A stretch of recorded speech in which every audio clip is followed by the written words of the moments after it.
Hello students, this is an explanation on the reading progress assignment in Teams and some tips for getting good results.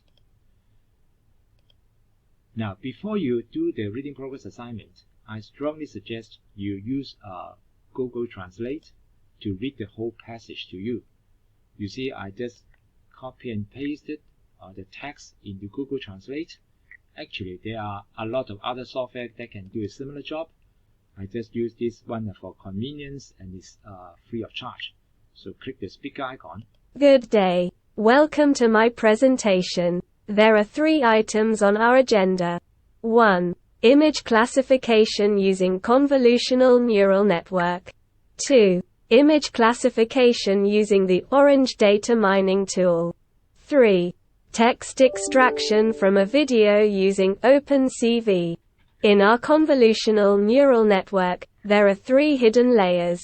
There are 69 images in our dataset. 21 of them are labeled as excellent. 15 are labeled as sufficient, and the rest are labeled as wrong. In the course, we learnt about 3 gradient descent methods.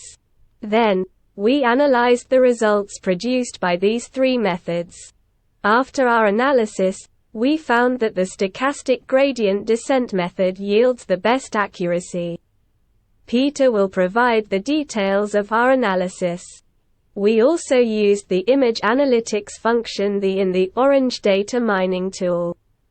In the widget settings, we found that 10-fold cross-validation gives the optimum results because the accuracy is acceptable and the processing time is good. Note: the above paragraphs do not represent one good complete section in a presentation. So when you read the passage, you should also read the last sentence as well.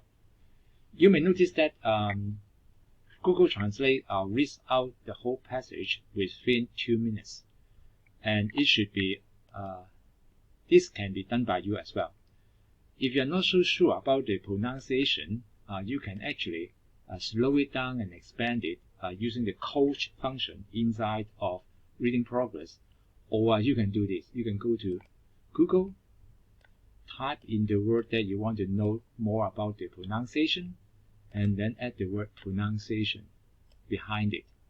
Okay, and then do the search, and then you'll see a screen like this one. And as you can see, it will actually pronounce the word and show you how what the mouth will look like. Let's listen to this. Convolution. So it has some reminder here. Convolution. Okay, so let's hear it again. Convolution. And actually you can slow it down. Convolution. So I hope that helps you prepare for the reading progress assignment. Thank you.